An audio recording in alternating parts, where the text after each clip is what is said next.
Muraho neza igitondo ciza kuri mwe muvyutse abandi mugire umugoroba mwiza. Mbahaye ikaze muri iki kiganiro.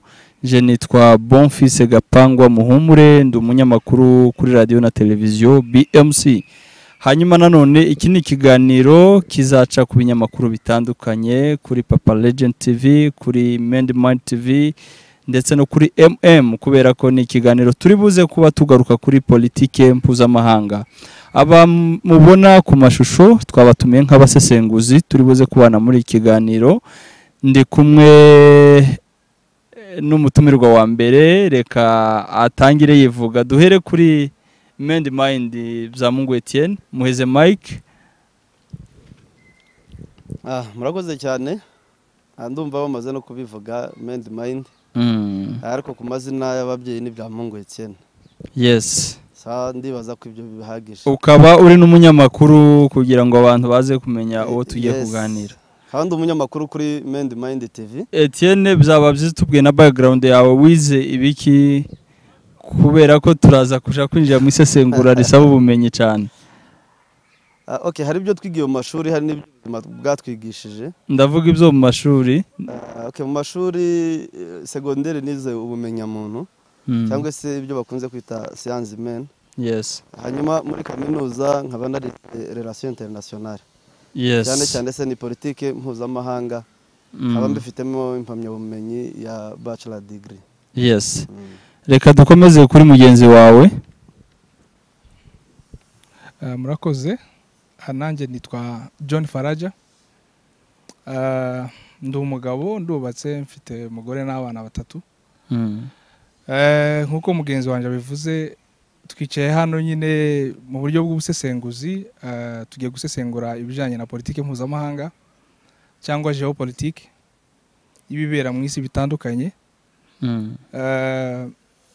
Mu bundi buzima busanzwe nkuko mwari mubajije, nanje nabashije gukandagira mu ishuri,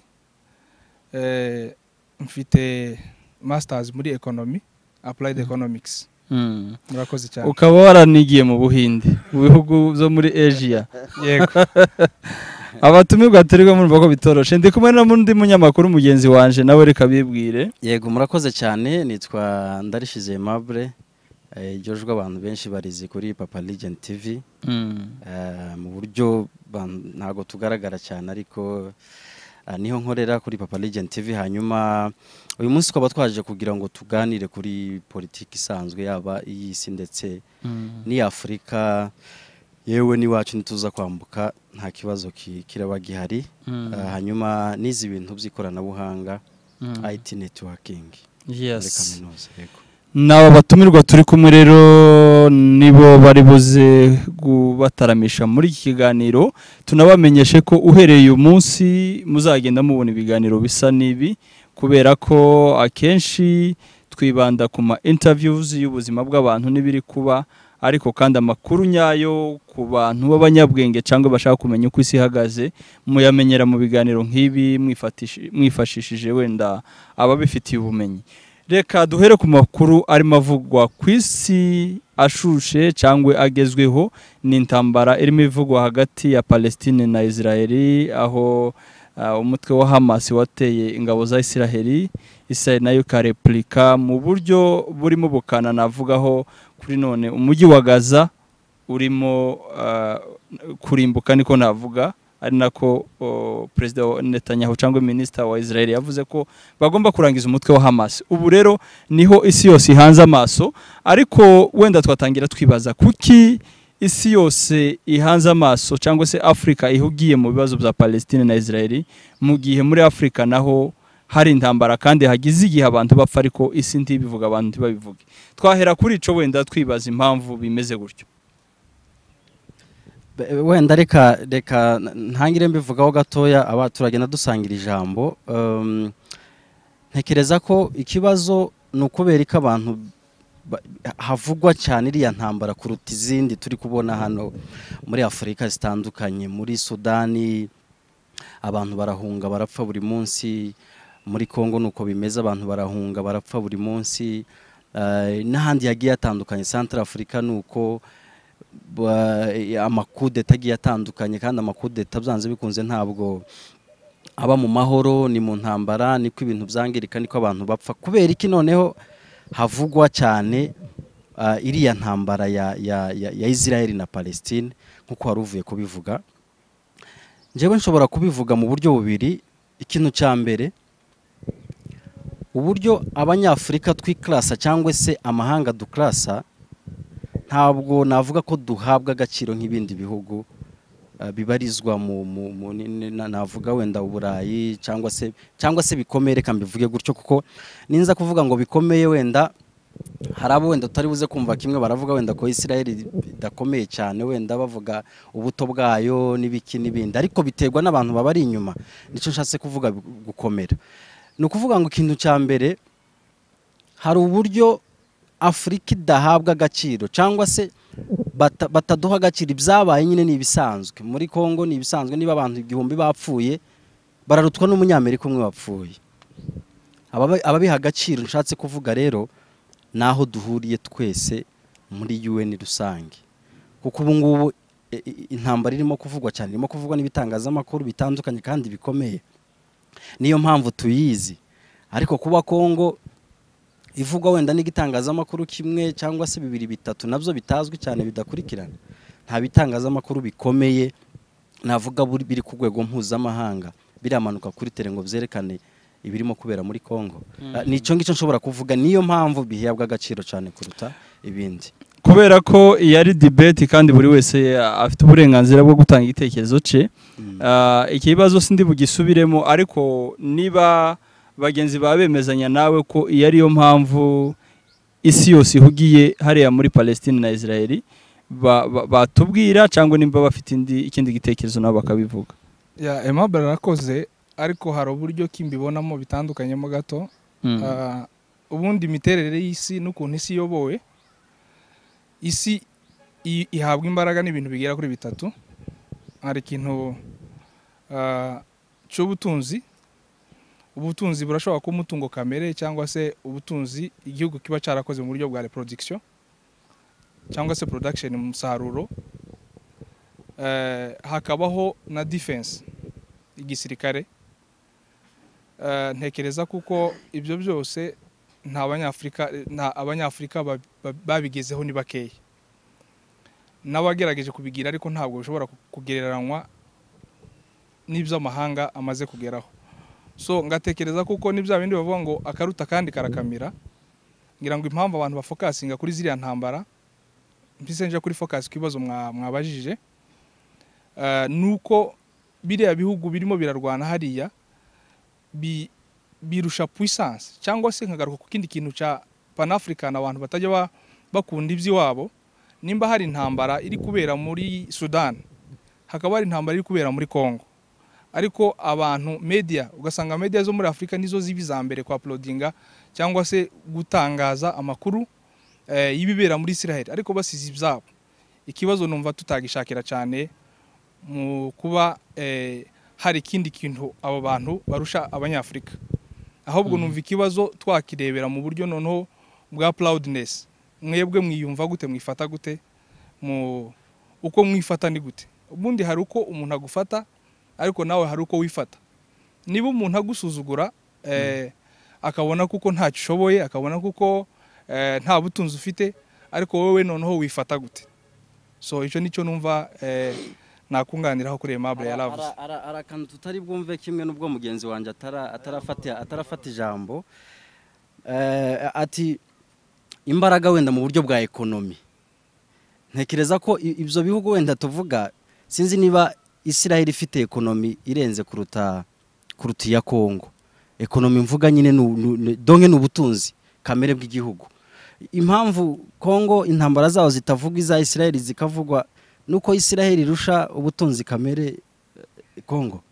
Hari ukugira ubutunzi umutungo kamere ariko utabasha kubyaza umusaruro. Kandi ngira ngo wenda bitewe n'ibyo yaravuga, abantu barafokasinga kuri ziriya ntambara ziri kubera hariya, ariko bakirengagiza kuko muri Afrika naho hari izindi ntambara. Ngira ngo ni uko bimeze. Yes, ahubwo ni naco na mugenzi wawe nakomerezaho. Tugomba kwibaza hirya yo kuba abazungu bashobora kuba badaha abanyafurika agaciro cyangwa bateza n'ibibazo, abanyafurika bo reaction yabo ni iyi. Urabona nabo kuri none basa n'abahugiye hariya kandi iby'iwabo bitarakemuka. Twebwe nk'abanyafurika niki mwavuga kuri twebwe abanyafurika? Nibyo navugaga, ndetse niyo tugerageje gukurikirana aba pan-africanist ibintu bavuga byose bagaruka kuri kiriya kintu cya proudness. Abantu nimba abantu baguklasa kuko hari statement kera zakoreshaga bakavuga ngo abanyafurika ngo ntago bafite ngo ubwonko bumeze kumwe n'ubw'abandi. So izo zose statement ni zisubiza abantu inyuma kandi ntabwo ari reality, ntabwo ari ukuri. Ariko iyo bakubwiye kuko udafite ubwenge bungana n'ubw'abandi hanyuma nawe ukabwemera, iyo bakubwiye kuko hari ahantu ariho ho gutungwa kamera, ari amakuru ariyo gutangazwa, hanyuma ukumva kuko iby'iwanyu mwebwe nta gaciro bifite, iyo bakubwira ngo amaraso y'umuzungu iyo apfuye induru nizo zigomba kuvuga cyane kuruta y'umunyafurika, noneho biterwa wowe nuko ubyumva none nuko ubyemera. So nkabonamo icyo kintu cyuko abanyafurika ntabwo baritekerezaho ngo babone kuko baringaniye n'abandi, uko abantu babagera nabo niko bifata. Mbese nabo ntabwo baritahura ngo bihesha agaciro cyangwa baharanira ubusugire bwabo, yaba sovereignty y'ibihugu byabo cyangwa se uburenganzira. Etienne, sinzi niba hari icyo uri buvugaho, ariko nashakaga kumenya n'ubundi kuki isi irimo igaragara nkaho ifitiye Israel imbabazi kurusha abarabu barimo bapfa muri Palestine. Urabona ko mu by'ukuri hari abana barimo barengana, hari abagore, nubwo tuvuga ngo Hamas yateye kiriya gitero, nazo wenda byari kuba byiza iyo tuje gutangira dusobanurira abantu impamvu iriya ntambara yabaye nuko yabaye, ariko kubera ko ugize iminsi ivugwa turatekereza ko abantu bafite amakuru. Reka duhere aho ngaho imbere, kuki abantu bafitiye Israel imbabazi, kuki Israel donc igaragara nkaho ari ibiremwa birenze ibindi, mu buryo unabona iyo bavuga baravuga ati iyo hapfuye umunyezirayeli umwe hagomba kwicwa abantu 1000. Abanyezirayeli bafite iyihe superiorite paraporo n'ibindi biremwa mu isi? Urakoze cyane. Mbere byende kuza kuvuga kuri icyo kibazo warubajije, ndabaza nkomoze kuco bagenzi banje bari bavuze, kubona ko Afrika iri ku rwego ruciriritse kandi natwe tukabyakira, ni ibintu bifite imyaka n'imyaka. Bari bazavuga ngo ni byiza kumenya kahise, ukamenya amateka, hanyuma ukareba preza, then ukamenya na fitire yawe.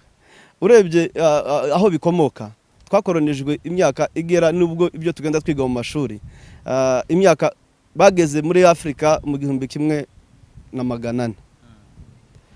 Nuvuga ngo ni generation zigera muri zine bica bakora ubugome bwose bubaho.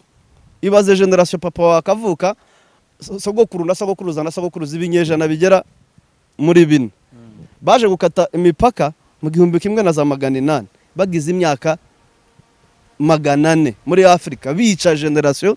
Umwana akavuka akaba umusaza w'imyaka 100 akabyara bari kwica umwirabura kandi bamwica nabi, torture mbi cyane, noneho banamuremamo uko bifuza ko abaho. Uhereye mu buryo bw'imyumvire n'imitekerereze barimo kuturema, mvuge kwa nubwo twarimwe n'Imana mu buryo bw'umubiri, ariko barimo baturema mu buryo bw'imyumvire. None ibyo bintu iyo myaka yose 400 uburozi wariye mu mwaka umwe ntabwo uburuka mu munsi umwe.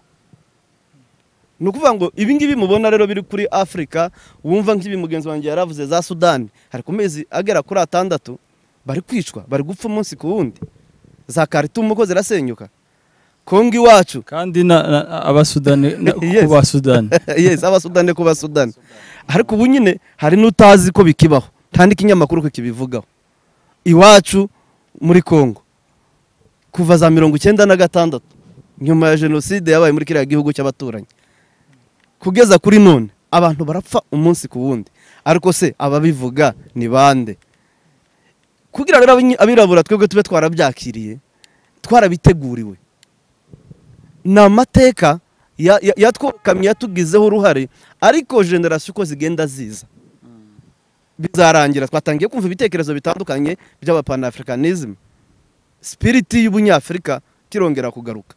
ariko noneho ndatinze aho ngaho twari tubajije ngo se kubera iki intambara ya Israel iyo supremacy Israel ifite kurusha ibindi bihugu, kuki umunyesiraheli umwe nimba apfuye agomba guhana na za miliyoni cyangwa n'ibihumbi by'Abarabu? Ibyo birimo Israel nayivuga mu buryo bugera nko muri bubiri.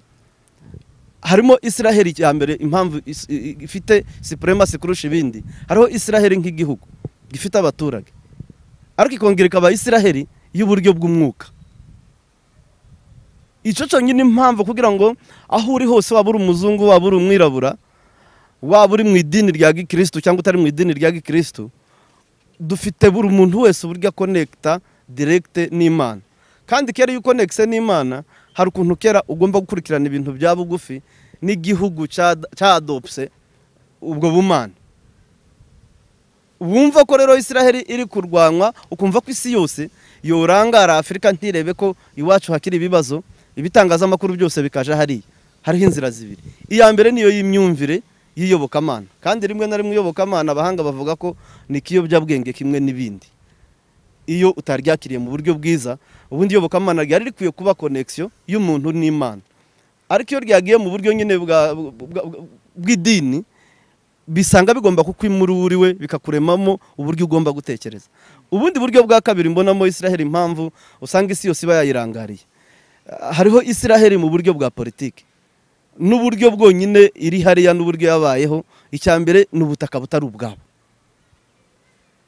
uburyo iriho n'uburyo yabayeho n'uburyo buri politiki mpuzamahanga.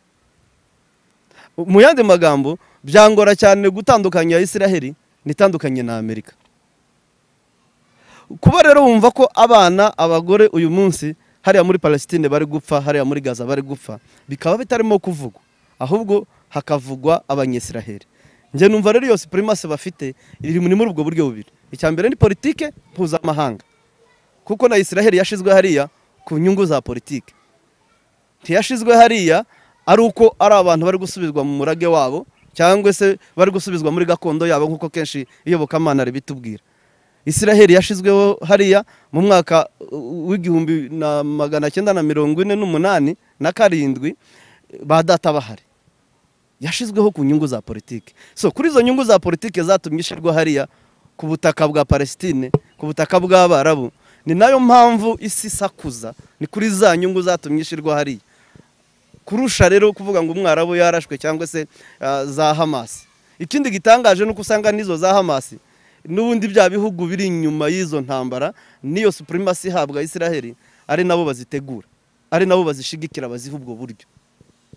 Muncamake numva ari ibyo bintu bigera kuri bibiri bituma Israel ifite supremacy ruti bindi, ari nayo mpamvu isi yose igomba gukurikirana intambara iri kubera hariya. Wenda kugira ngo tuze kuva kuri Israel, sinifuza ko dutinda hariya cyane, tuze kugaruka iwacu. Ariko mbere yuko tugaruka reka hari akantu kamwe, ikintu cya mbere cyavuze impamvu zibiri. Impamvu navuga ngo ni nk'iyo ideology nyine ni idini ya colonization, imyemerere, kuko ubu ngubu hari uburyo bisimbuka kuri Israel na Palestine bikaja ku mukristo n'umuyisilamu, kuko n'ubu ngubu n'utari muri Israel cyangwa utari muri Palestine, ubu ngubu ureba no kuri posta ze, niba ari umuyisilamu ari amagana Israel, niba ari ahubwo nico kibazo Aimable, nico kibazo nashakaga kubabaza kugira ngo hari icyo ntemezaga nawe. Ingingo ya kabiri niyo naringiye kuvuga ya politike. Aravuga ati babahitiyemo, kandi sinzi niba turi bwemezanye ku mateka, niba twarayabwiye gutandukanye, kuko Israel ntabwo generation zabo za kera, amateka avuga ko ba Abraham sinzi niba aravuga ngo ibisekuruza byabo byabaga muri iriya rekanyitiriya area muri Kanani, byabaga biri hariya. Wowe urasa n'uvuga uti babaremeye, babaguriye parcelle y'aba Palestine y'Abarabu, barabajana babatereka hariya mu gihugu kitari icyabo. Sinzi iyo histoire niba turi buze kuyumvikana. Twaba tugiye gusubira inyuma kubera ko abantu twanze guhera ku mateka ya Israel ngo tuvuge uko yabayeho, wenda twari kuja kure, ariko aya makuru ndekereza ko umuntu wese ukunda information yaziho, bagize igihe bakurikira Israel bazi uko yagiye hariya. donc tureke gusubira inyuma abantu badukurikiye wenda ibi biganiro twavuze ko bigiye gutangira vy'amadeba kandi deba mushaka gufata pe imwe mukayitindaho ariko kugira ngo tudasoza ikiganiro tutagarutse iwacu kuko numvise ibyo mwavuze abantu bakeneye esprit ya panafricanisme yo kumva iwabo kugira ngo bareke guhugira hariya ariko none uko twakomoje kuri iriya ntambara mubona iriya ntambara izarangira gute kubera ko kuri none bamwe baravuga ati iriya ntambara ishobora kuvamo intambara ya kane y'isi ya gatatu y'isi kubera ko abarabu nk'uko Mabla bivuze bose bashigikiye Palestine kuri none niko bimeze abayisilamu bose Amerika nayo ariyo UN niko navuga United Nation igizwe na Amerika iri inyuma ya Israel kandi mu by'ukuri nikigaragara birakeka ko Hamas itakoze iriya provocation yonyine ishobora kuba yari ifite izindi mbaraga bari kumwe ziva muri ibihugu by'abarabu murumva ko ari intambara ihuje ibihugu byinshi murabona hazaba reconciliation iriya ntambara ikarangira cyangwa ishobora kuvamo imbarutso y'intambara gatatu y'isi mubona ino ntambara izarangira gute okay urakoze cyane ibyo bagenzi banje bavuze hari ibyo bagiye bavuga dushobora kwemezanyaho ariko hari n'ibyo tudashobora kwemezanyaho wenda ku kijanye n'amateka buriya amateka azayemerwa bitewe n'uwo yavuze buriya nshobora kwandika amateka ariko nabogamye amateka yanjye ntawe ushobora kuyanyomoza amateka aba y'ukuri bitewe n'uwo yavuze so ngira ngo icyo ngicyo turacemezanyaho nimba ikinyamakuru cy'abanyamerika cyandika ikintu runaka urumva kuko kitari bwandike kiri against Israel kuko ikinyamakuru cyo muri Iran nubwo wenda bitari popular gishobora kwandika tigishobora kuvugira umunya-Israel uko bishobora kugenda kose ikindi uyu mugabo hari uko yaravuze ati Israel ubutakiriho su ubwayo ntago twemezanyaho kuri cyo kintu bari abantu bameneshejwe hariya sinsubira mu mateka kuko amateka nikameze yose barakreminga buriya butaka bwabo barabuhabwa nkuko natangiye mbivuga muri introduction hari igihe ushobora guhabwa ikintu bitewe n'imbaraga wakoresheje cyangwa se ukagihabwa mu buryo bunyuze mu nzira y'amahoro cyangwa mu bwumvikane ariko Israel yabonye kuko idashobora kubona hari ahantu mu mahoro no mu bwumvikane ikoresha imbaraga ikoresha amafaranga ngira ngo mbibutse kuko Israel donc ni igihugu gifite ubutasi buri hejuru gifite amafaranga gifite n'igisirikare gikomeye so buriya butaka bakreminga n'ubutaka bahozeho na basekuruza bavuga ko ari ubwabo kandi ikindi dushobora kuvugaho ubu none ahangaha icyitwa Kenya none ahangaha ubutaka turiho ntabwo kera yitwaga Kenya biri no mu makimbirane ari iwacu abakongomani badutwerera ubundi bwende gihugu tudafite banga ko turi abakongomani so mbere y'imipaka ubundi kera hari intambara zabagaho intambara zo kwigarurira uduce nukuvuga ngo kera habagaho ibintu by'amampire habayeho empire ottomani habayeho empire rome na hano muri Afrika hari amampire yagiye abaho twagiye twiga nubwo rimwe na rimwe muri Afrika twigishwa ibintu gusa ariko bidafite batabitwigisha mu buryo buri materiel ngo tubimenye neza habayeho za empire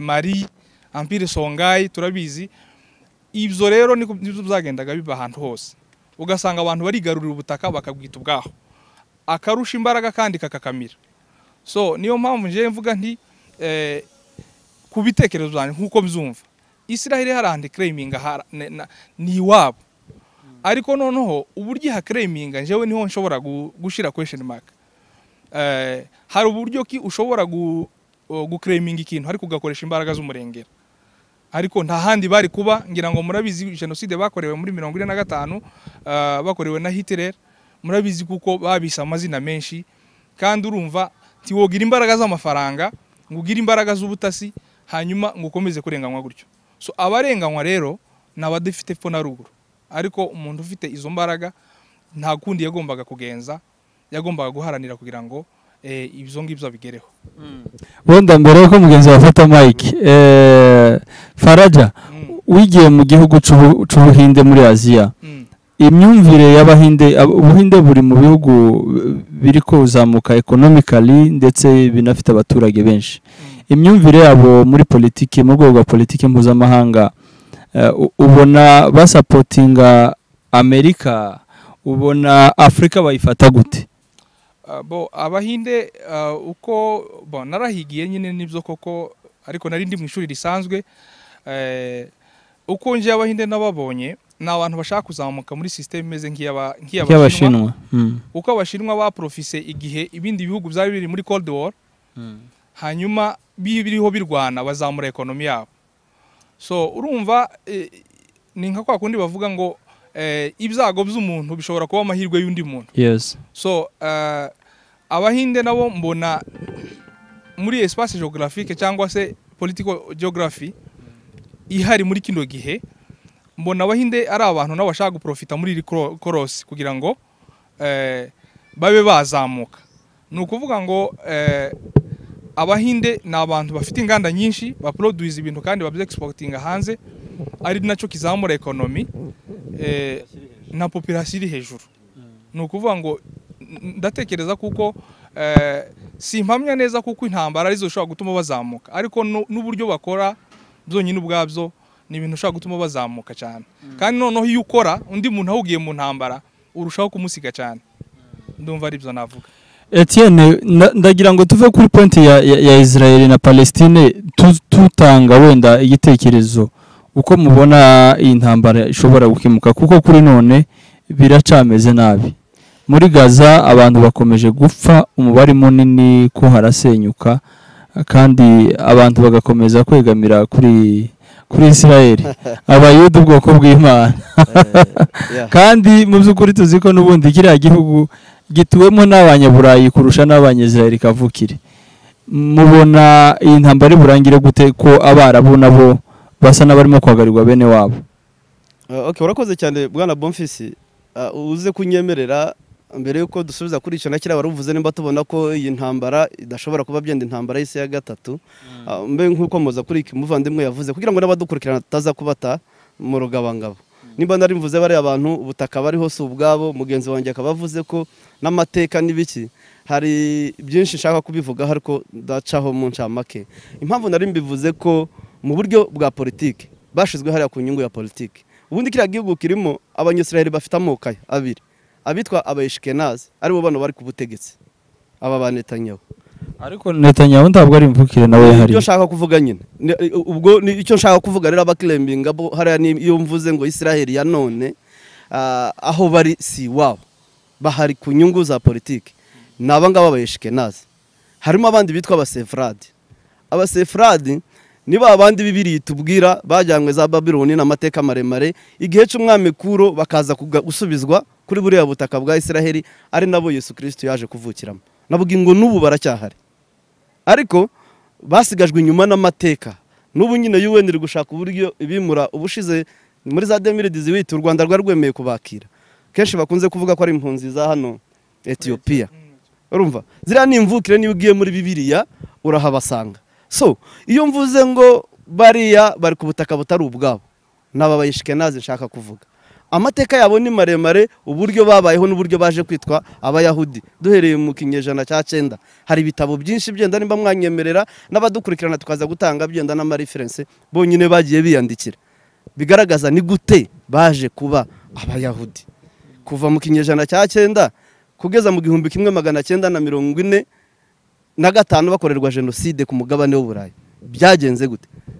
Nta mateka hari. Iyo tuvuze rero naba ba Eshkenazi, aba ba Netanyahu, aba bari kurwana n'abarabu kuri none, nawe warubivuze neza ko ari abanyaburayi.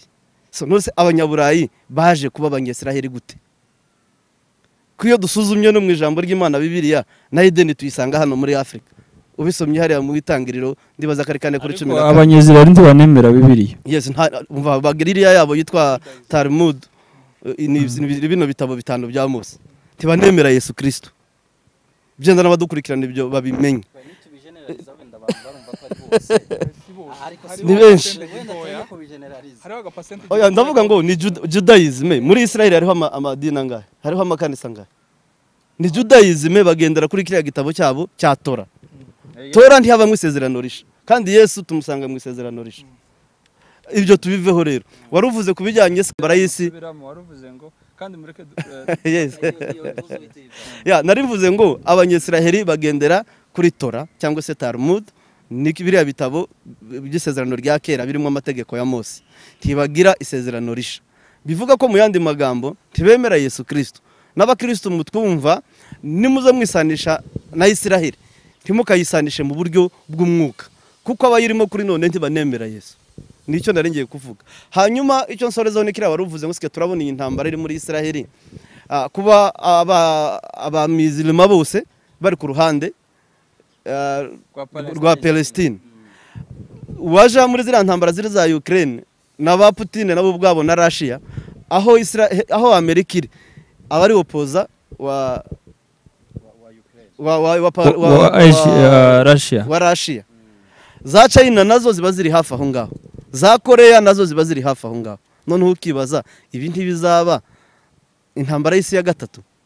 Buriya abahanga babivuga neza, nuko nyine bazavuga ngo abirabura iby'ubwenge n'iby'ubuhanga n'iby'agaciro babiduhishe mu bitabo, rimwe na rimwe ntidukunde gusoma. Abahanga bavuga ko ari intambara y'isi ya mbere n'iya kabiri zitigeze zibaho, ahubwo ari conflict y'abanyamugabane w'Uburayi, kubera ko twebwe ntituri mu isi. Ariyo mpamvu twitwa ngo turi muri tiers monde. Ni ukuvuga ngo iyo bavuze isi, Afurika ntizamo, utundi duhugu twa Aziya natwo ntituzamo. Intambara y'isi ya mbere n'intambara y'isi ya kabiri ni amakimbirane yo ku mugabane w'Uburayi. Iya mbere yari ifite papasi imwe, yari ifite papasi yo gusenya za empire wagiye uvuga, gusenya mami, bashaka kuestablisha za republika. Niyo yari papasi yo ku mugabane w'Uburayi gusa, basubiranamo. Intambara y'isi ya kabiri papasi yayo yari imwe, kwari ukurema icyo bita nouvelle ordre mondiale, kugira ngo habeho UN, kugira ngo habeho guverinoma imwe igomba kugenga isi yose. So nimba intambara y'isi ya mbere n'iya kabiri zitarabayeho, iya gatatu iho yabaho gute bwana munyamakuru? Wenda nuko umwanya watubanye mukeya twari kuvuga kuri UN nayo. Urabona ko imbaraga zayo zirimo zirashira, kandi n'ubundi dufite n'ibihugu byinshi birenga kuri bitatu ngira ngo bitari muri UN, ariko bibayeho. So Etienne, duhe conclusion ku gitekerezo cyawe kurangira kuri ya ntambara tugaruke. Okay, ku gitekerezo kiriya ntambara uburyo cyarangira, ngiye kubivuga mu buryo bwanjye cyangwa se mu buryo isi bibona byagora, kubera ko navuze abarwana duhereye na hano muri Afrika no ku isi hose. Bano tubona mu rugamba si baba barimo kurwana.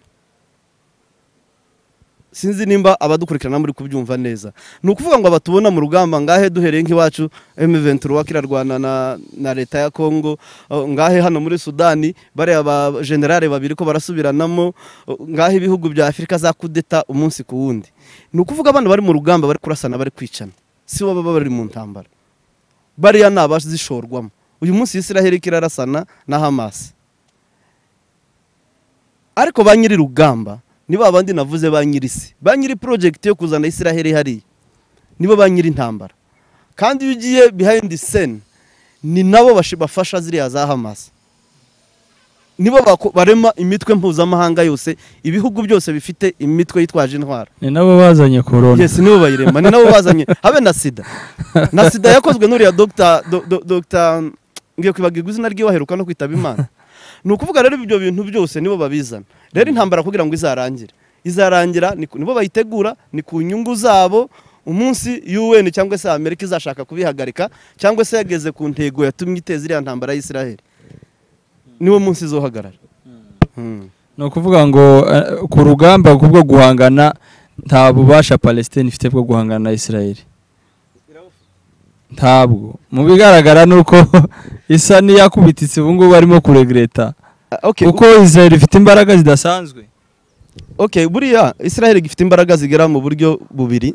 Nabivuze ntutandukanye Union Européenne, utandukanye Amerika, utandukanye na Israel. Byose ni ikintu kimwe.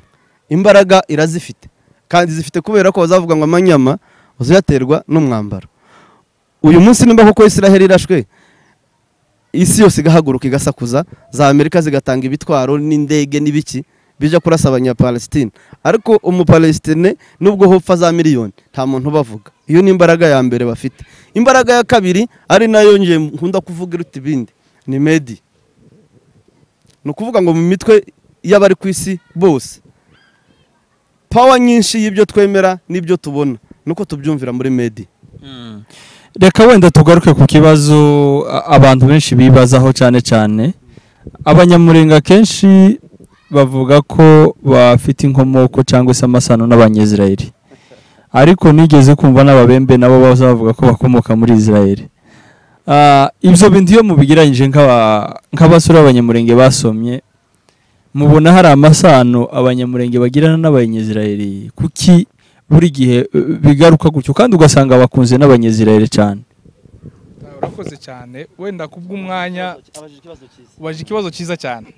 Kubw'umwanya numvaga deba yari kuba ndende cyane, ariko kubera ko dufite umwanya mutoya nta kibazo turakoresha umwanya uhari. Uyu mugabo hari ibintu yaravuze kandi numvaga nari kubikomantaho, ariko reka tubireke ko iyi ni ouverture y'amadeba tuzaga tugaruka. Cyisano abantu babona ko dushobora kuba dufitanye cyangwa se hariho nje mbifata nk'ibintu bimwe na bimwe dushobora guhuza. Naho isano se warubaje ni ry'amaraso cyangwa ni isano? Ni ry'amaraso bararivuga ko ndetse ari y'abanyamurenge bavuye. Bo isano ry'amaraso nje ku giti cyanje mbona ntari hari. Ntaryo. Ariko ikintu wenda nshobora kuvuga, hari utuntu tumwe na tumwe abanyamurenge dufite dushobora kuba tugiye nko guhura. Utuhe? Urabona abanyayisiraheli bari bafite imiryango 12. Ubundi Yakobo niwe Isiraheli, niko Bibiliya bivuga. Nta yindi reference turagira, kandi nyine nk'abemera Imana cyangwa abakristo, iyo ni reference twemera kandi twizera. Abanyamurenge hari icyo tugira cy'imirara no kwibwirana. Ubu ngubu njewe nshobora kubaza Gapangwa Bonfils nkamubwira ntese uruwande urumuki, akanyibwira kandi nkabasha kumumenya, cyangwa nubwo ntomumenya nkamenya se, cyangwa nubwo ntomenya se nkamenya sekuru. Icyo kintu rero ariko n'abandi bagira imirara s'abanyamurenge gusa. Ariko nubwo abandi bagira imirara, nibyo abantu bose bagira inkomoko kandi bagira ibisekuruza, ariko hari abantu babikomeza bikabafasha no mu buryo bwo kumenya uko muvukana. Sintekereza kuko imyaka 1900 cyangwa na 800 irenga abanyayisiraheli bamaze bari hanze y'igihugu cyabo cyangwa se barameneshejwe. Sintekereza kuko kuba bataratakaje ururimi ari ikintu cyapfuye kuborohera batagendeye kuri icyo kintu. Ni ukuvuga ngo ururimi rwabo bakoresha, mugenzi wanjye abikomoje aravuga ati benshi pourcentage nyinshi na abanyaburayi, ariko abanyaburayi bavuga ruriya rurimi ntabwo tubazi. Bavuga ururimi rwabo nubwo tutomenya neza nimba urwo rurimi bavugaga kera ruhuye n'urw'ubu ngubu, ariko ururimi bakoresha n'urwabo kandi bakemeza neza kuko ari rwo rurimi bakoreshaga. So rero nkavuga nti bimwe na bimwe dushaka kuvuga ngo birahura, ariko ibindi nabyo ntibihura bitewe nuko nyine tutari bamwe ni abanyaziya cyangwa se Middle East, abandi ni abanyafrika.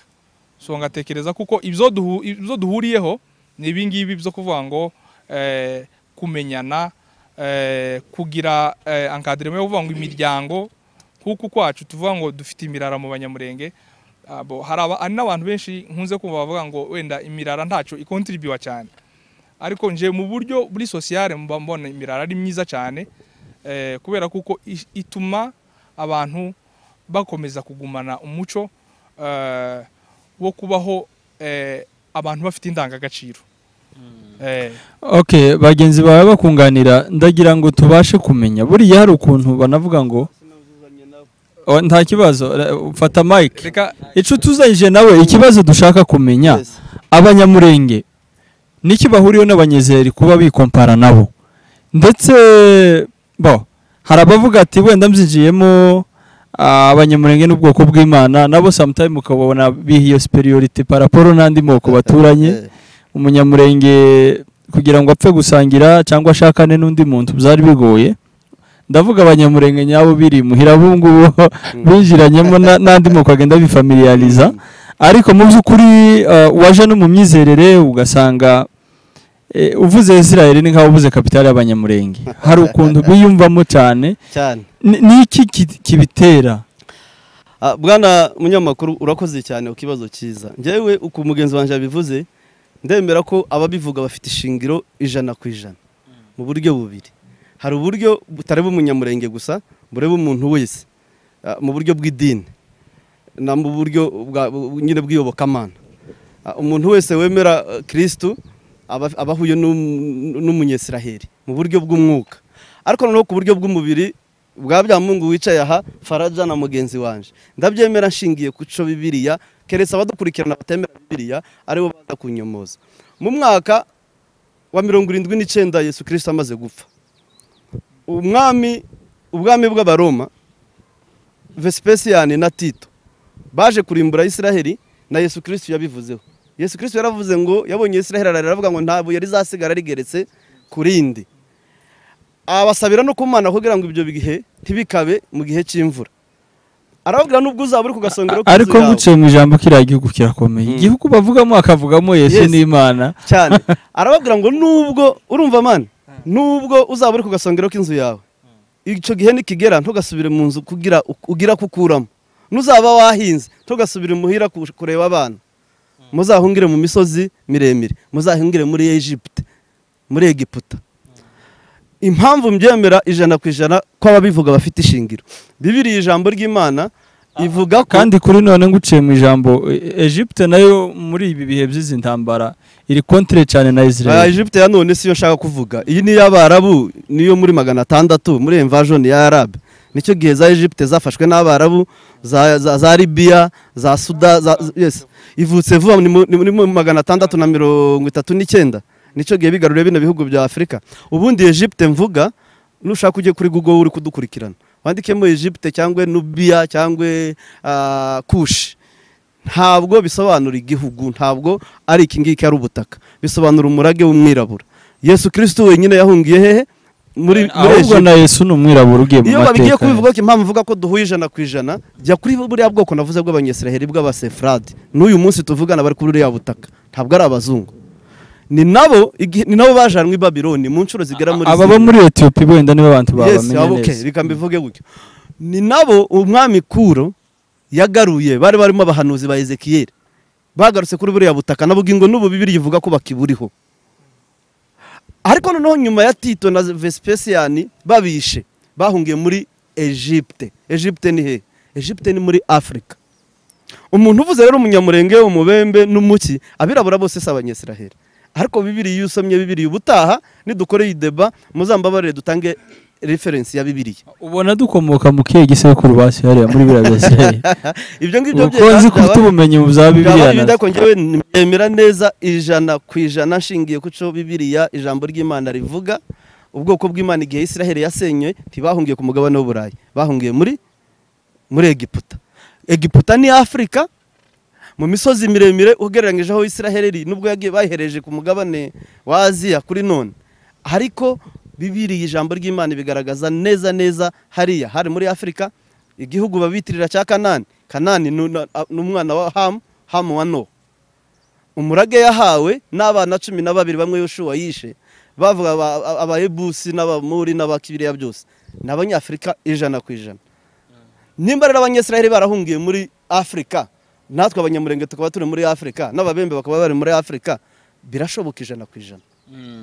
Wenda tugiye muri comparezo, kandi cyo naco sinshaka ko tugitindaho.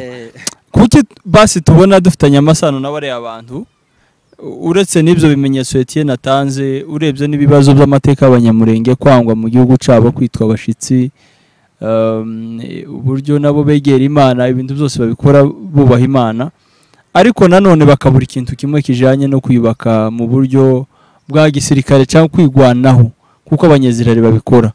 Ubona kuri none iyo bagize ikibazo cyane cyane abanyafrika ati Imana ya Israel izadutabara, mu gihe Israel ifite za misile na za bombe atomike ziri hariya, kuko abanyamurenge iryo banga ryo batararimenya nanone ngo bige imibanire yabo n'urukundo rw'abanyezirayeli, aho usanga no mu mahanga bafite ubumwe, bafite urukundo. Okay, ngo kubera iki batabikora nk'abanyesirayeli, murasa n'abamaze kwemeza ko dufitanye isano n'abanyesirayeli, kuko nico naringiye kuvuga, kuko hari uburyo isano ryacu n'abanyesirayeli ryahujwe cyane aha ubivuze neza isano ryacu n'abanyesirayeli ryahujwe cyane n'imyemerere ya gikirisitu ni nka ryo sano navuga ngo ryatumye tuba bamwe ni nayo mpamvu urimo kubaza ukompara impamvu tudakora nk'iby'abanyafurika tutigwanaho nk'uko Isiraheli cyangwa se urukundo bafite tutarufite nuko deja twumva ko nyine turi bamwe n'abanyesirayeli ariko nanone kuvuga ngo iriya miryango yindi yahungiye muri Egypte ni mu majyaruguru ya Afurika. Egypte yego ni muri Afurika yego nta nyanja wambuka ariko nanone mwibuke ko Egypte ni igihugu kimwe muri Afurika rero guhuza okay ni umugabane wose guhuza yego bagishwanyagura dushwanyagure ariko mu magambo make iyo bavuze Egypte yego reka tuvuge Afurika muri rusange guhuza rero Afurika muri rusange ukawuhuza n'abanyamurenge ntibivugitse ku 100% dushobora kuba dukomoka muri Isiraheli yego birashoboka ko dushobora kuba dufite inkomoko muri Isiraheli ariko nanone ntago byemejwe kubera ko Afurika ni nyinshi dushobora kuba tutarakomotseyo abandi bantu barakomotseyo muri rusange niyo mpamvu njewe numva karakteri z'abanyesiraheli kuba tutozigira ntabwo ari ibintu ntiduhuye Yes Faraja ukiravuga abanyamurenge ibintu bya religion byatugizeho imbaraga mu buryo usanga n'ubutuzi ngo nidupfa tuzaje hariya muri Jerusalem mu mugo w'amahoro aho intambara zabereye ahasenye ariko mbere yuko gakomoza bukeya nkuzana ka microphone hano akantu gato na mbere yuko iyoboka Mana rizi wacu murenge hari byinshi duhuje nabo umuco wacu wa kinyamurenge nubwo tuhujeho na Afrika muri rusange duhuje byinshi cyane biri muri Bibiliya na mbere yuko Bibiliya yiza na mbere yuko tuyoboka iyi Christianism umuco wacu byinshi cyane tubihuza naborozi se nabo cyane none se Yesu yavukiye mu muvure muri Egypte oya si muri Israel se si mu bungeri barabungeri ikindi cya kabiri uko twashakaga keri wacu keresa batazasoma Bibiliya duhuje umuco abo wari wemewe gushaka Bibiliya itubwira mu banyamurenge niko twashakanaga titwivangaga n'andi mahanga icya kabiri waje kundanga agaciro kenshi cyane n'ubutwari bwagiye buranga abanyesiraheli mbere yuko batuzanira Bibiliya mu muco wacu n'umuco w'abanyesiraheli n'imvugo wacu gusa abandi bumva runo rurimi sinshaka abanyamurenge gusa ndavuga abanyafrika cyangwa abatutsi nibashaze kuvuga yes cyangwa abanilotike se kuzana impaka reka tubereke kuvuga no hari ikintu iki ni ikiganiro mpaka nizishaka zizemo bwana journalist ari ikintu azakwemeza n'abo bagabo uvuga ngo ko ndumva ari amarangamutima cyane kuruta realite ni ukuri sinzi isano mushaka kuvuga nimba ari isano morphologique ishusho y'umuntu uko asa cyangwa se nimba ari isano rya character morphologique ntabwo ariho twavuze amateka cyane yego mu busanzwe ku mubiri yavuze ko urabona usa na Abraham cyangwa na Dawudi tituzi ngo cyangwa urasa na tituzi ngo na n'abanyesiraheli ubwabo ubarebye none hanga ntabwo musa ariko barasimbemera ko abanyesiraheli ese ariko bitewe n'abagore benshi Salomo yashatse dushobora kuba turimo uretse na Salomo iriya miryango yose ko ari 12 yose ntiri muri Isiraheli bivuze ko hari indi iri aha na hano hari ikintu namwe turi kumwe hano reka mbahe ibitabo mugende mu bishake mu bisome mushake igitabo cyitwa Sefrad et Eshkanaz muze kureba abafite lineage ya Abrahamu ni bande ikindi muze kureba igitabo cyanditswe na professeur witwa Shilemon Sant yigisha amateka muri kaminuza ya Tel Aviv siyo kapitale ya Israel bafitanye n'isano rya bugufi na Netanyahu yanditse igitabo kivuga ngo comment le peuple juif fait inventer cyangwa se how uko babaye Jewish people uburyo bahimbwe uwo ni umunyamateka w'umuprofeseri wigisha kaminuza ya Tel Aviv avuga twebwe buriya mu bantu bose haba beza hakaba nababi iwe yaranditse aravuga ngo nubwo twiyita abanyesiraheli mu buryo bwa politiki ariko mu buryo bw'umubiri ntituribo. Afitanye isano na Netanyahu. Mugende mugishaye kuri Amazon n'amadolari 19. Mugende mugisome ibyo mvuga, nabo ubwabo mu bazungu harimo abeza harimo n'ababi. Niyo mpamvu ibyo mvuga mbifitiye evidence. Njyewe banje mu ijambo kuvuga yahakanye ko twebwe ntaho duhure na bari abantu. Ndi contre cyane kandi ndi contre kabisa. Tuzagenda tuganira turehe duhuze. Ubutaha muri deba ubutaha tuzatumira Dr Kavoma. Muzabana muri deba. Bizaba byiza cyane kandi ejo bundi naramukurikiye ariko kubera ko nari ndi bize cyane sinamukurikira neza. Hari ikintu kimwe tuzatwiteranya. Nshobora kugira karakteri zimeze kimwe n'iz'umusudani. Nshobora kugira mwavuze ngo ibintu bijanye amateka cyane niyo ngira ngo twagiye dukoma. Morphology ntabwo yo ntibigaragara. Hari ikindi kintu dushobora kurebaho cyane. No kuvuga ngo ikintu bita ururimi, gutakaza ururimi si ikintu kiza gipfa koroha.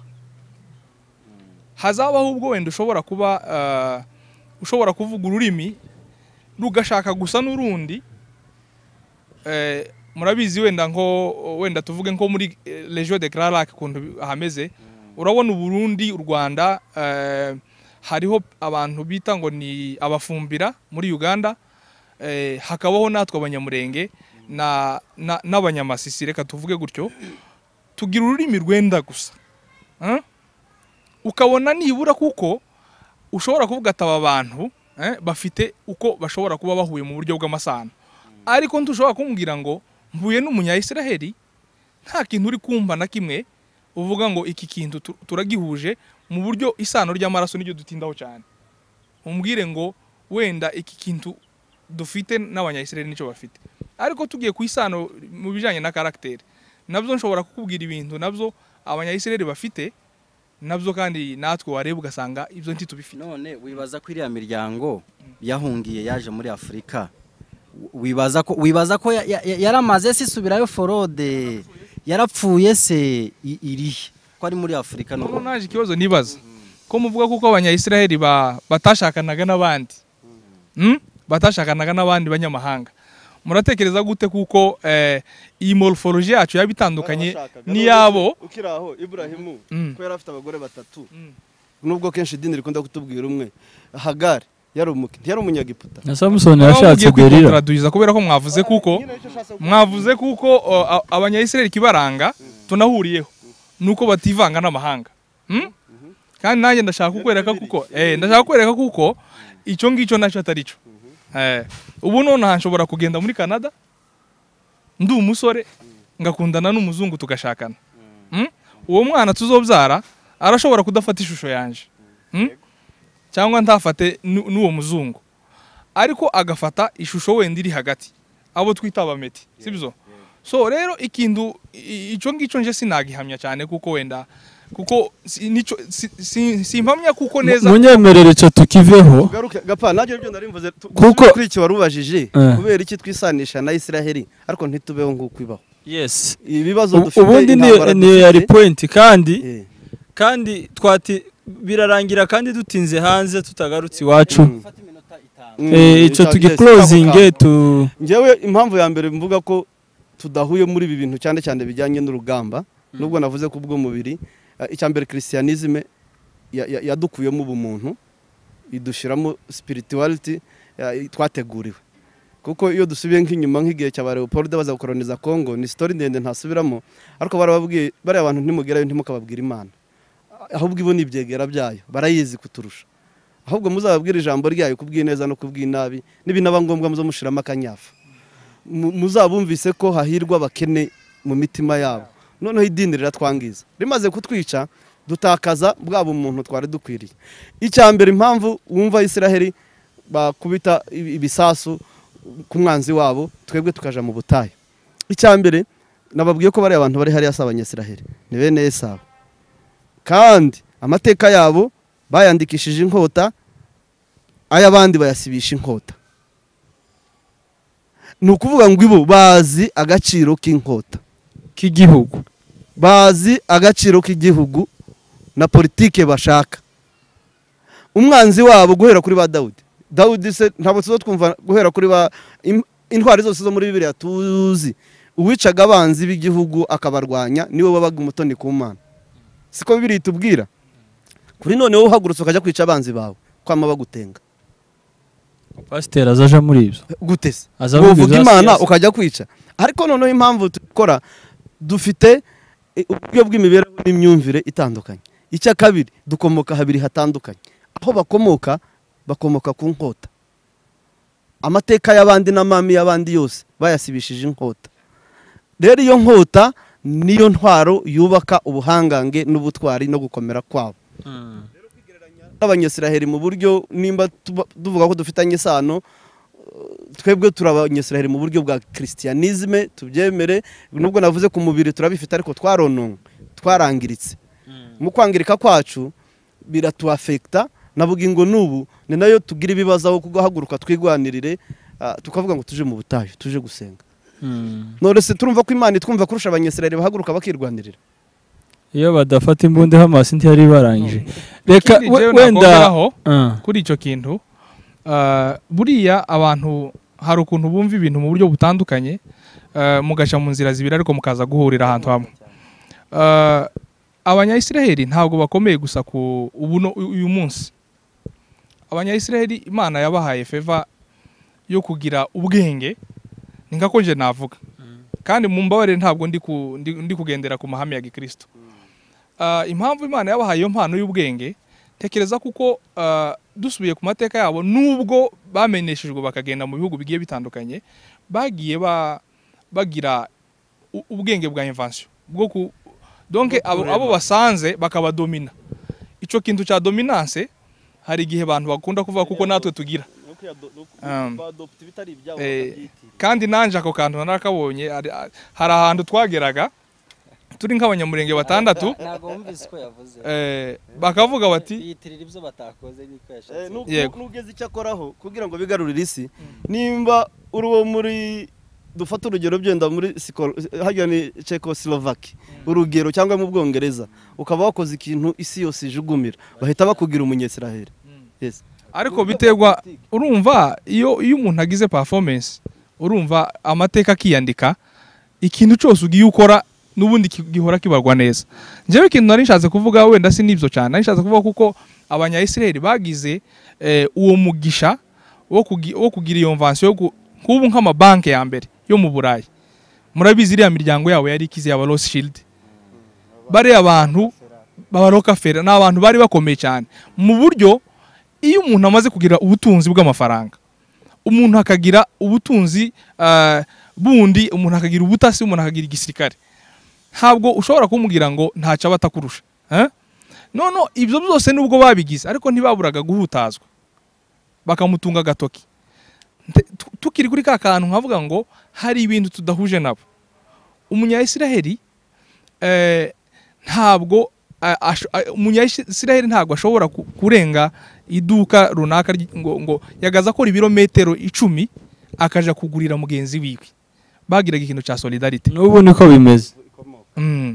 Ahubwo hari ikindi kintu njewe nza nshaka kubona wenda dushobora kuba tugiye guhuza nabo, ikintu cyo nimba nacita gute, hari ukuntu mugera ahantu muri bakeya abantu bagatekereza ko muri benshi, kandi muri bakeya hari agace mushobora kugeramo bakavuga ngo kare agace n'ak'abanyamurenge gusa, cyangwa se n'ak'abantu runaka gusa.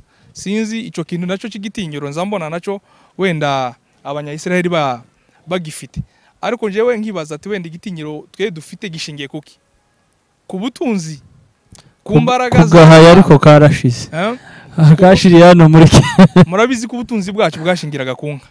Inka nazo muzi ibyo oya n'ubutwari. Hari ikintu bavuze abanyamurenge nabo intambara zose bagiye bagwana barazitsindaga kugeza kuri none. Ni murenge n'imbagiye hari ni resistance y'abantu bakeya bahagurukiwe n'isi, bigaragaza ubutwari. Nabwo ntekereza ko hari ico bituma bitanga igitinyiro ku banyamurenge. Nagira ngo amasaha ni ikibazo, sigaranye ibibazo bibiri kugira ngo dusoze ikiganiro, ariko ibiganiro nk'ibi biba biryoshe ku bantu bakunda kumenya, ku bantu bakunda amakuru cyane ko umuntu angana n'amakuru afite. ikibazo nagira ukurikireho hanyuma tuje kucanyuma kuri none nkuko twatangiye tubivuga muri Afrika hari intambara mu bihugu bitandukanye kandi igiye kureba igitekerezo intambara ziterwa n'abazungu zimwe ziva mu Burayi izindi muri mu Amerika hafi zose ariko muri Afrika nta ntambara iri hagati ya M23 na Congo, nta ntambara iri hagati y'abanyamurenge n'ababembe. Ubona mu by'ukuri zifite ba nyirazo ari imishinga yateguwe, bafite ama projet politique. Kuri none Mali, Burkina Faso, Niger ni ibihugu byaharaniye kwibohora de nouveau. Ababakoroneje bose barabirukanye barihuza bafite ubumwe. Harasa na harimo hakira kandi harimo haratera imbere. Mu gihe ibihugu byinshi muri Afrika byumva ko bitabaho bidafite abatera nkunga, bitabaho bidafite bari abazungu zirangabo zabo ziri muri ibi bihugu. Twagarutse ku kintu cya Pan-Africanism. Murabona kugira ngo Afrika ibone independence yuzuye, Afrika itera imbere, ibone sovereignty y'ibihugu byabo, habura iki cyangwa bisaba iki? Undojeje neza ku kibazo nashatse gusubiza, ariko kubera umwanya turimo kugenda twihuta. Hari kibazo wigeze kubaza ngo ese turabona hari iki cyakorwa kugira ngo izi ntambara zishire, cyangwa se ibiriya twavugaga muri Israel. Ni kimwe neza n'ibyo ngibyo. Mugenzi wanje hari uburyo yabisubije, yego nibyo, ariko nanone hagomba kubaho uruhare rw'abantu bari muri izo ntambara. Yigeze gukomoza ku buryo tubona abantu bari ku ntambara ariko tutazi intambara ngo yateguwe gute. Nkuko wari ubivuze, hari intambara ziri kubera muri Sudani, hari izo ngizo ziri kubera mu burengerazuba bwa Afrika, hari izo zo muri Congo. Tubona bari kuri furo, ariko ntitumenya ngo bateguye intambara n'ababari inyuma ni bande. Niyo mpamvu iki kibazo nje nshobora kugisubiza gutya. Intambara abazigwana nibemere kwitandukanya n'abazitera. Abazitera nkuko wabivuze abazungu. Aimable, ushigikiye ibyo bari abayobozi bakoze ba Captain Ibrahim Traoré gukuraho bareba president bakoreshwa n'abampatsi bihugu cyane nkuko wabivuze? Iriya nindi nukundi ni evolution, barashaka independence nshasha nkuko wabivuze. Nukuvuga ngo navuga ko niba nabyita ngo retour d'âge dusubira muri za 60 na kangahe, ubwo ibihugu byo muri Afrika no muri za 50 byahabwaga independence ariko ituzuye. Ubu ngubu yaba byari bishobotse bakaba nabo bari kubikora kubw'inyungu z'abanyagihugu, kuko urabize ejo bundi muri Burkina Faso uriya Traoré mbere yo nyuma yaho iritse ubutegetsi hari inshuro zirenze 5 nawe bagerageje kumuhirika. Ibyo ngibyo rero ikiba kizihisha inyuma nico kibi. Niba batera coup d'etat cyangwa se niba bashaka revolution ari ku nyungu z'abaturage atari abandi babakoresheje, ni byiza, byanaba byiza ngo n'abandi bayobozi bose nk'aba ngaba bamara imyaka 40 ku butegetsi birirwa bahindura itegeko nshinga kubw'inyungu zabo bwite no kubwizaho imitungo izababashizeho. Ibyo ngibyo bibaye byose muri Afrika ku bihugu bifite iyo ideology n'iyo politique byaba ari byiza. Niyo mpamvu rwose nje ndabashigikiye. Ushigikiye birimo kubera Africa de l'Ouest ko byakomeza bikagera muri East Africa n'ahandi hose, niyo byogera no muri East Africa bikagera no muri Noro bikagera n'ahandi. Fa kuba gusa kuko ariko ntitwemere ko ibihugu byose muri Afrika ariko bitegetswe. Twemera politique yo muri West wenda ngo tuvuge ko ari iri muri East aho biri, kuko igihugu cyose kirigenga. Ariko tuvuze igihugu ahangaye iyo bigeze muri Pan-Africanism turimo turavuga Afrika kugira ngo ibone agaciro ka nk'indi migabane. Yego, umunyafrika barimo baramarana entre yabo bakoreshejwe n'aba imperialiste. Twatanze urugero rwa Mali na Burkina Faso na Niger kuko bo babagwanyije kandi ubu ngubu bahari. Noneho nabaje kugira ngo Afrika ikire, murabona bagomba gukomeza iriya esprit cyangwa bigende gute? Kuko mu by'ukuri nibyo twahereyeho ubu turi district ku ntambara ziri muri biriya bihugu mu gihe iwacu abantu baba bashira. Bashobora kudakomeza iriya systeme wenda yo gukoresha imbaraga za gisirikare, ariko bigakoreshwa mu bundi buryo. Reka ngo urugero, kuko niyo tuvuga gutya ngo turi colonize wenda n'ibi bihugu, hari uburyo turi kolonize mu buryo butandukanye, hari mu buryo bwa ekonomi, hari mu buryo bundi bwa gisirikare, hari mu buryo butandukanye.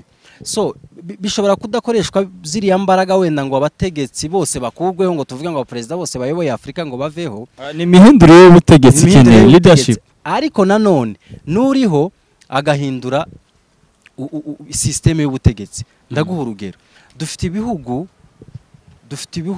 nk'u Burundi, dufite n'ibindi bihugu bimaze imyaka irenga 5 bitakira inkunga y'amahanga.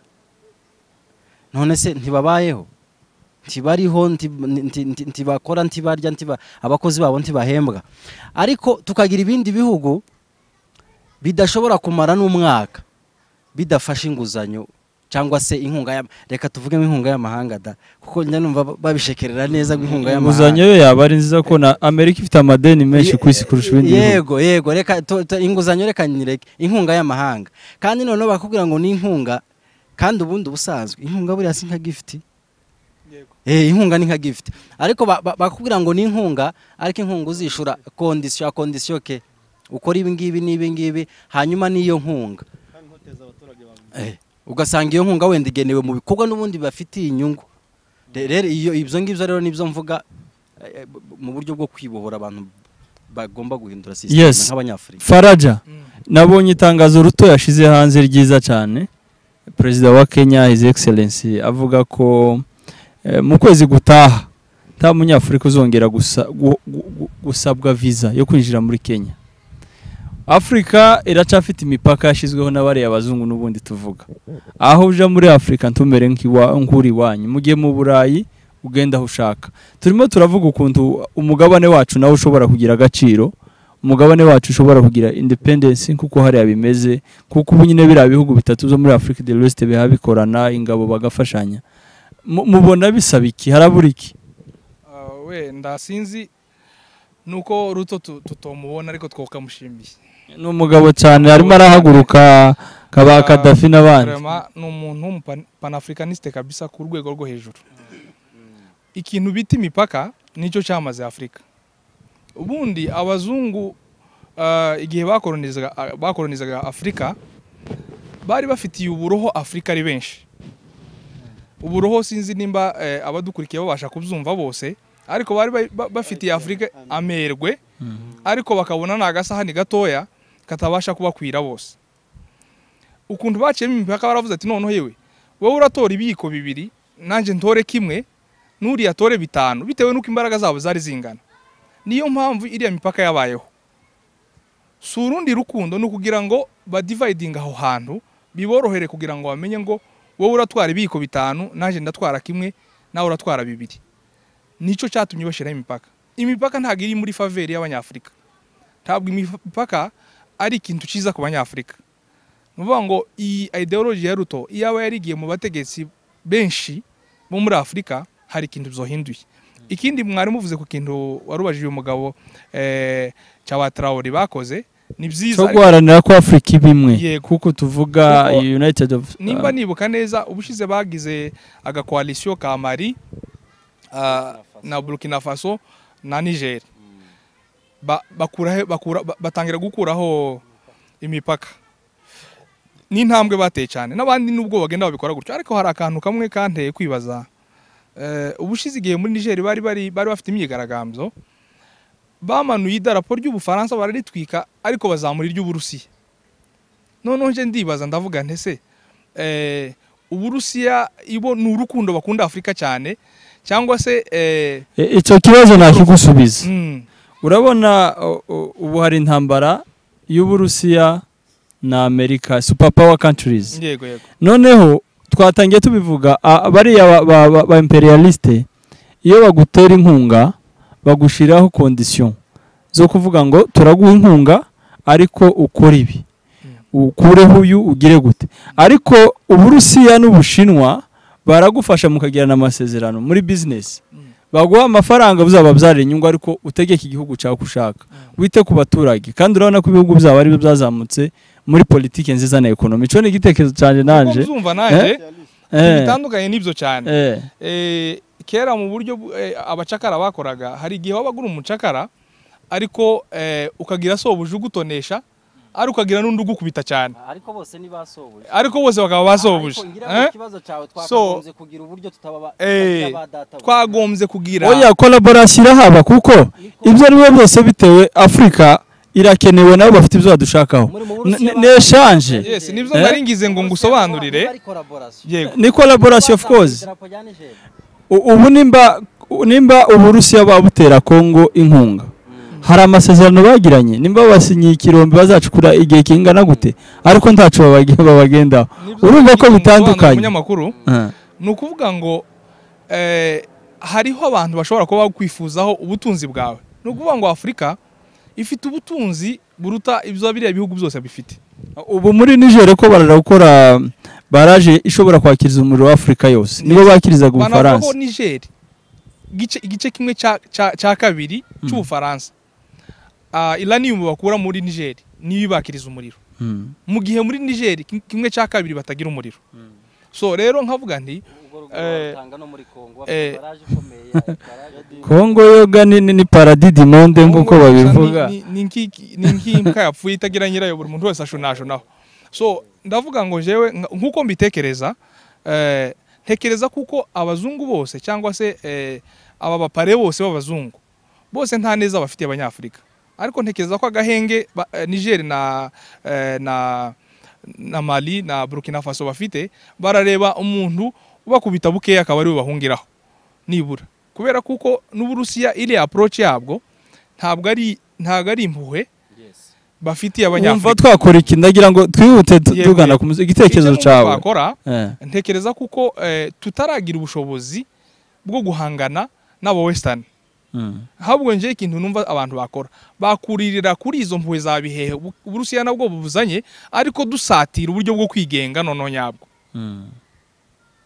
kuko niba umuntu akubwira ati yewe ndagukubita akanyafuka kamwe ariko ndagukunze undi akaguhoza ku nkoni za buri gihe izo byose uragenda kuri uriya ukwereka rimwe akagusekera ubundi akagukubita akanyafu ariko ndizera ko utuva kuri ico Etienne yari cyo nja kumaza nashaka arageraho hari icizere ibyo ari byo byose urabona ko hari aba president baba bahaguruka banga gasuzuguro abazungu bagiye bakorera kubushize baje mu Bwongereza babashize muri basi bose bibigisebo hano barabatumira ushaka wese ariko hari aba president bamaze kuba determine banga ko gasuzuguro ntekereze ko hari icizere ariko none ndimo ndabaza nka young generation b'abanyafrika kugira ngo tugire one Africa kugira ngo umugabane wacu ugire agaciro tureke guhugira mu by'abandi Africa nayo ibi gihangange nkabira bihugu cyane ko ari inabitunze harabura iki tugomba gukora iki Etienne murakoze cyane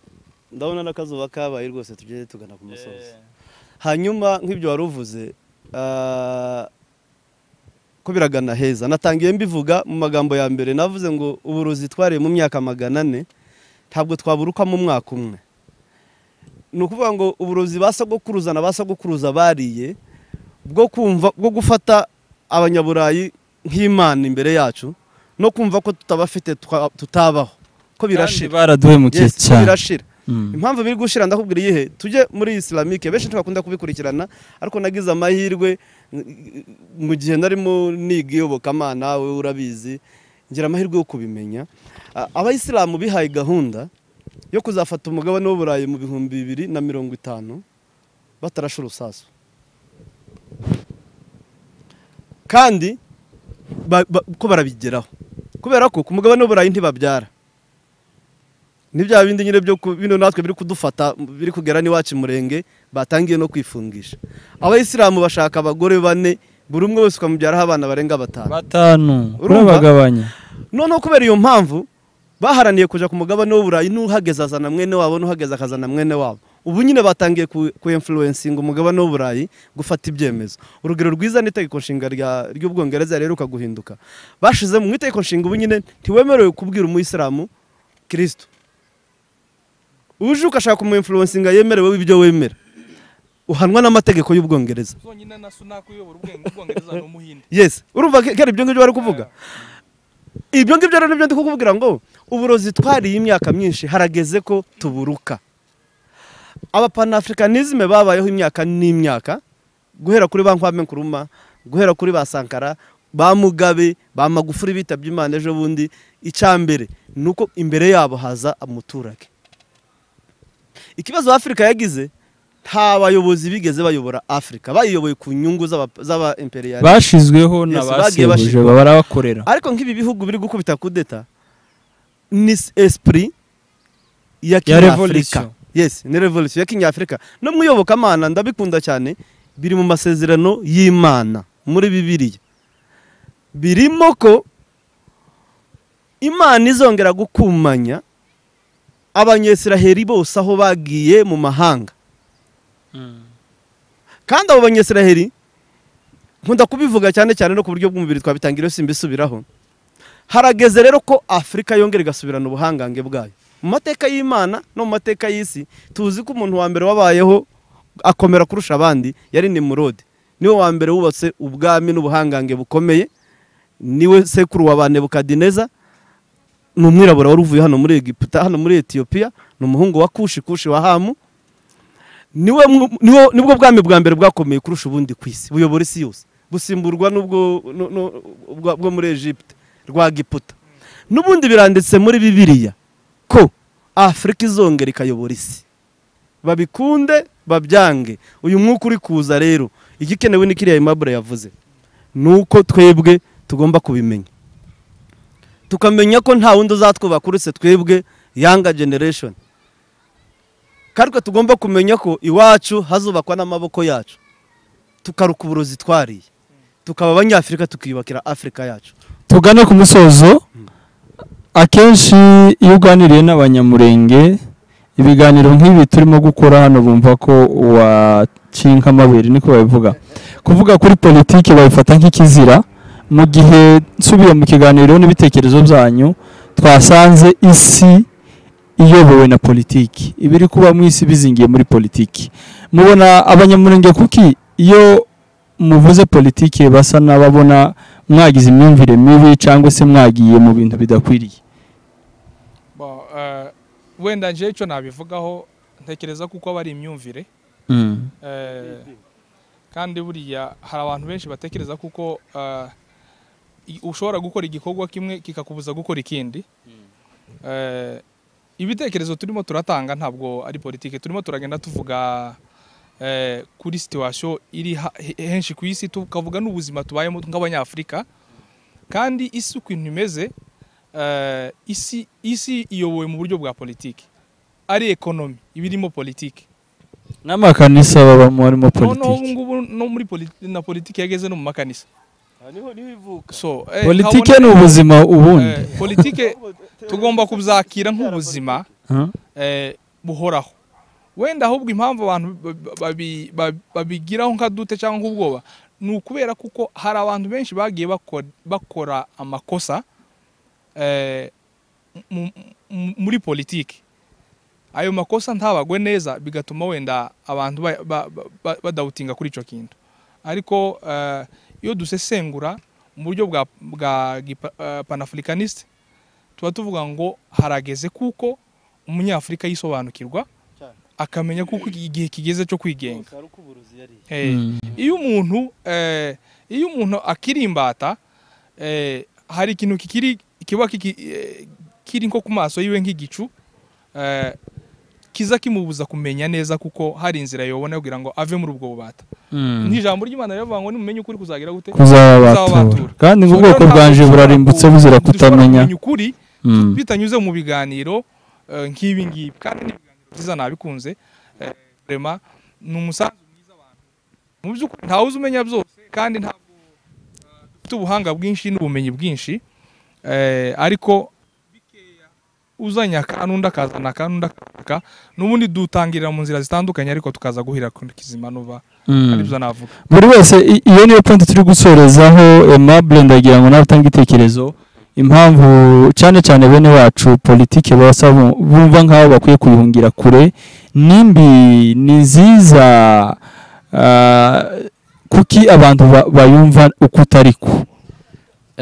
Ubuzima bwose ni politike. Hari abantu bayihaye definition itariyo ngo ni kinyoma, kandi n'ubusanzwe abo ngabo uvuga badakunda ibintu bya politike no buzima busanzwe barabesha, kuriya niba ari ukubesha kw'icaha ku Mana nubundi niyo wavuze kuri Kasarani uri umoja nubundi uba wabeshe. Bene wacu batinya politike kandi mu by'ukuri hari ibintu biba ngombwa ko winjira muri politike byanze bikunze kuko nkuko mugenzi wanje bivuze n'ubuzima busanzwe ni politike yaba ya ekonomi n'iyindi, ariko numva ko abantu batagomba kuyitinya kandi ubu ngubu ndafelicita na generation ubu ngubu irimo kwikubita gashi ikinjira muri politike. Cyane cyane politike tugomba gukora ni politike y'igihugu cyacu mbere yuko tugera kuri politike mpuzamahanga. Ahangaho ushobora kuba udafite uburenganzira bwo kwiyamamaza wenda ku mwanya runaka, ariko muri Kongo ufite kubera ko uri niyo mpamvu nari mpaye felicitation abantu barimo gutinyuka bakaja hariya barimo kwiyamamaza ku budepite, barimo gushaka kwinjira no mu yindi myanya igitandukanye. Twinjire muri politike y'igihugu kuko abantu baradomina ubu mu ntego nshinga amategeko itegeko ndagira ngo numvikanisha abantu ko kuja muri politike bifite inyungu yaba ku bwoko n'ubwo uba wagiye gukorera igihugu. Mu nteko nshinga amategeko niba dufite umuntu umwe hakaba ari itegeko ririmo gutorwa wenda n'urugero ribangamira ubwoko bw'umunyamurenge, ijwi ry'umuntu umwe rizakora iki? Ariko kudomina, niyo mpamvu buriya kudomina nabyo biba bifite influence majority yakora, biba bifite influence nziza. Abantu rero nibareke kumva politike nk'icyaha, kuko hari abantu n'ubu ngubu ubwira politike kumva ni umunyabyaha ngo pasteur ntiyo umunyapolitike, kandi ni ibintu bishorera kandi Mose yari umunyapolitike. Yes, kandi Mose yari umunyapolitike. Nkavuga ngo bene wacu nibikuremo ibyo bitekerezo. Umupasteur ufite ubumenyi kuri politike agende yiyamamaze. N'ubu ngubu inzambivuga nkunda gutegera ibiganiro bya Dr Paul Gitwaza. N'ubu ngubu ndavuga se uyu muntu ko agira ubumenyi ku yaba ari histoire yaba ari biki n'ubumenyi na politike y'igihugu n'ibiki, uyu muntu nubwo ari umuapotre ntiyo kwiyamamaza ku mwanya wa president bisabiki haraburiki. Okay, ntanze urugero rw'iwe ari n'abandi. Kuba uyu munsi Bonfils Gapangwa na $6,000 bura kugira ngo uje kwiyamamaza ku mwanya w'ubudepite muri Kongo, kubera iki wumva kutotambuka no gukora ikiganiro nk'iki hari abankondane ngo uriya munyamakuru ngo azaje mu za politike ngo azaje mu za politike ngo azaje mu za politike kubera ko uyu munsi ufite niveau d'étude urayifite, amafaranga batanga kuba moyampa boyaguha aho ishaka kubarizwa mu ishaka woribona yoryandikisha kuba waniyamamaza ku giti cyawe bwite mu politike ngenda amatora arimo gutegura kuba warangije kudepoza uzadepoza imyaka 5 kuba wadepoza mu buryo bwa buri independent birashoboka. haraburiki nta n'ikintu na kimwe kibu. Ico kibazo nawe cibaze n'undacibaze hanyuma duheze Etienne microphone. Etienne, ico kibazo yo ntugisubiremo. Wize science politique relations internationales, kuri none umuntu utazi politiki cyari cyo bamubwira ko politiki ari iki? Icya kabiri, bene wacu bafite amacakubiri ashingiye ku myumvire itandukanye ivuye mu matandanse ya politiki atandukanye. Niba wumva parti ya FCC, niba wumva parti ya IDPS, tutabyumva kimwe ukumva ko tugomba kuba banzi. Niki wabwiramo abantu nk'inama hanyuma dusoze? Arakoze cyane ku kibazo cyiza. Eske politiki kutayizi ubundi byo mugiye kubireba nicyo politiki isobanura amagambo make cyane. N'uburyo abantu bagomba kubaho, bagomba kubana, n'uburyo bw'imibanire. Nicyo kintu cya mbere kuko nkuko bandi bavuze umuntu wese abaho mu buryo bwa politiki. Definition yayo byenda tugiye no kwisoma ntiri kure n'ayo magambo mvuze. N'uburyo abantu babana, uburyo myiza, uburyo bw'imiyoborere, uburyo bw'imyumvikanire, agreement umuntu akorana n'undi kugira ngo babaneho neza, uburyo abantu bagomba kugira amategeko abagenga no kujera ekonomi y'igihugu no ku nyungu rusange ariho hinjiriramo ekonomi. Niba pasteur duhere kuri pasteur kuko benshi niho tubi wacu ugasanga byenda habe n'ikanisa ryonyine kuri uvuga ngo abaprotokole abakorari ugashiraho abayobozi babagenga no kugira ngo iyo company yawe igende mu buryo bwiza abe governance. So no kuvuga ngo umuntu wese umva ko kuvuga kuri politike ari bibi no kutayimenya.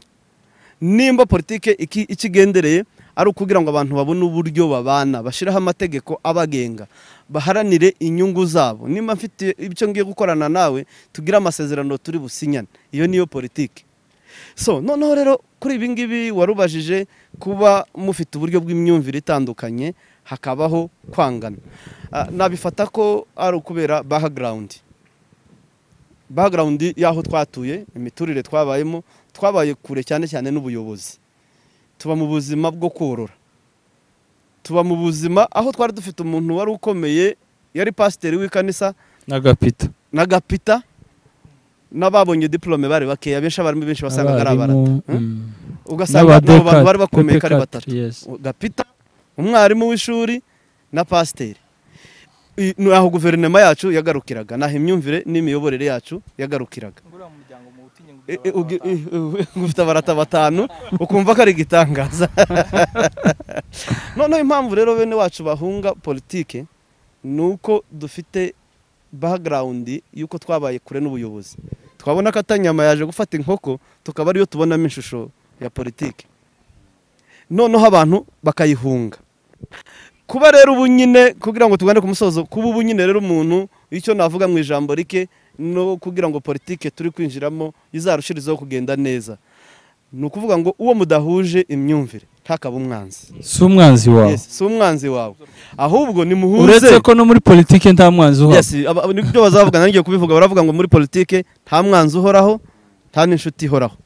Ikindi muri politike ibintu byose bibaho kubera byateguwe. Rero mu magambo make, ahaza bamunyangire kubera ko uriya muntu afite ibitekerezo ibi n'ibi, ahubwo ni mwicare habe ikirambi, tuzane ibitekerezo bitandukanye, turebe inyungu bitandukanye, turebe inyungu y'ubwoko, turebe wowe imyumvire yawe ni iyihe nyungu ifite y'ubwoko, wowe imyumvire yawe ni iyihe nyungu ifite ubwoko, hanyuma inyungu z'ubwoko ziba arizo zije imbere.